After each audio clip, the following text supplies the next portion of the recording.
રાખવામાં આવશે અને પોલીસ તો વાત કરીએ વલસાડની તો ઉમરગામ પંથકમાં યોજાયેલી જિલ્લા અને તાલુકા પંચાયતની ચૂંટણીમાં જ્વલંત વિજય મેળવ્યા બાદ સરીગામ ખાતે જીતેલા સભ્યોનું ભવ્ય સન્માન કરવામાં આવ્યું હતું। સહયોગ સદન ખાતે યોજાયેલા કાર્યક્રમમાં કાર્યકર્તાઓની હાજરીમાં તમામ વિજેતાઓને સન્માનિત કરવામાં આવ્યા હતા।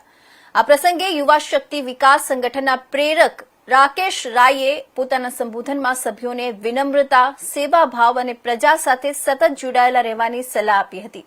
તેમણે સ્પષ્ટ જણાવ્યું કે અભિયાન છોડીને વિકાસલક્ષી કાર્ય કરવામાં આવશે તો આવનારી તમામ ચૂંટણીમાં પણ જનતા ફરી વિશ્વાસ વ્યક્ત કરશે। વિજયોત્સવ બાદ પ્રથમ જ દિવસે જનહિતના મુદ્દે કાર્યવાહી હાથ ધરાઈ। ઉમરગામ તાલુકાનો લાંબો સમયથી બાકી રહેલો ભીલાડ રેલવે અંડરપાસનો પ્રશ્ન ઉકેલવા માટે ચૂંટાયેલા સભ્યો, કાર્યકર્તાઓ અને સમર્થકો સાથે સ્થળ તપાસ કરવામાં આવી। અંડરપાસનું કામ ગોકળગાય ગતિએ ચાલતું હોવાને લઈને ડેડિકેટેડ ફ્રેઇટ કોરિડોર અને ઇન્ડિયન રેલવેના અધિકારીઓ સાથે રૂબરૂ ચર્ચા કરવામાં આવી। અધિકારીઓ દ્વારા 10 ફેબ્રુઆરીથી કામગીરી શરૂ કરી 60 દિવસમાં પૂર્ણ કરવાની બાંહેધરી આપવામાં આવી હતી। છતાં 3 મહિનાથી વધુ સમય વીતી જવા છતાં કામ ધીમું ચાલતું હોવાને લઈને કડક રજૂઆત કરવામાં આવી છે। ચોમાસા પહેલા કામગીરી પૂર્ણ કરવાની માંગ સાથે સમય મર્યાદા અંગે સ્પષ્ટતા માંગવામાં આવી છે।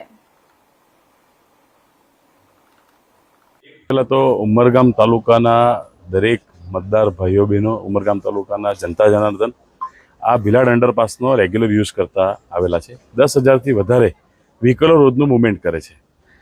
10 ફેબ્રુઆરીના રોજથી આ અંડરપાસ બંધ કરવામાં આવ્યો અને એમ કહેવામાં આવ્યું કે 60 દિવસની અંદર અંડરપાસ આપણે બનાવીને તૈયાર કરી નાખશું।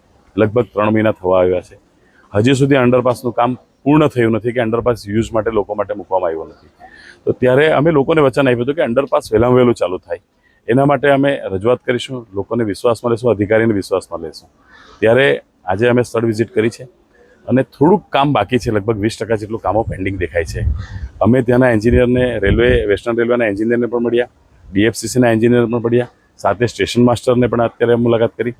એમને આગ્રહ એમ કર્યો છે કે 30 મે સુધી કોઈપણ સંજોગમાં આ અંડરપાસ ચાલુ થવો જોઈએ।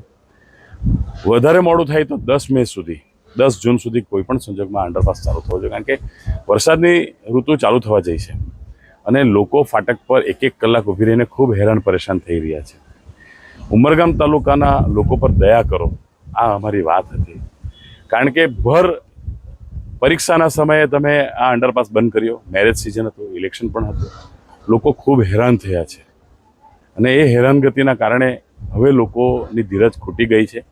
અમે લોકોને વચન આપ્યું હતું કે આ મુદ્દાને, જ્વલંત મુદ્દાને અમે ઉચકશું અને એ જના ભાગરૂપે અમે જિલ્લા પંચાયતના સભ્ય, તાલુકા પંચાયતના સભ્ય લોકો જોડાને વિકાસના કામો કરીએ છીએ, સામાજિક કામો કરીએ છીએ। ત્યારે આજે ભીલાડ અને એના આજુબાજુના 20 થી 25 ગામોની જીવદોરી સમાન એક ગરનાળું છે અને જેની વર્ષોથી ભીલાડવાસીઓ, એના આજુબાજુના ગામના જે રહેવાસીઓ છે એ લોકો વર્ષોથી પ્રતીક્ષા કરતા આવેલા છે કે ભીલાડ ગામમાં એક વ્યવસ્થિત સારું એક ગરનાળું બને અને આ ટ્રાફિકની સમસ્યામાંથી મુક્તિ મળે। પણ એવું લાગે છે કે જે પ્રમાણે કામની ગતિ જોતાં એવું લાગે છે કે કદાચ આ ચોમાસામાં બી થાય કે નહીં થાય। અહીંયા આવીએ છો તો અમને કંઈક જોબ મળે કે ચોમાસા પહેલાં તમને અંડરપાસ મળી જશે, પણ સ્થળ નિરીક્ષણ કરતાં એવું લાગે છે કે કદાચ નહીં મળે। તો જે તે પદાધિકારીઓ, જે સત્તા પક્ષને અમે એક ભીલાડવાસીઓ સંદેશ આપવા માંગ્યા છે કે જો આ કામ પૂરું નહીં થાય તો અમે લોકો આ ચાલુ કરી દઈશું જે તે સ્થિતિની અંદર। કારણ કે જો આ ચોમાસા પહેલાં નહીં થાય તો થશે શું? અને આપણે રેલવે ક્રોસિંગ પર ભારે એટલે અતિ ભારે ટ્રાફિકનો સામનો કરવા પડે એ બધાને ખબર જ છે ને કરતા આવેલા છે। આજે પણ તમે કાર લઈને, 4 વ્હીલર લઈને જાઓ તો અડધો કલાક, પોણો કલાક જેવો સમય આપણાને ત્યાં વિતાવવો પડે છે અને જે ટ્રાફિકનો સામનો કરવો પડે છે, જે ખરેખર ઘણું તકલીફદાયક છે। ભીલાડ અને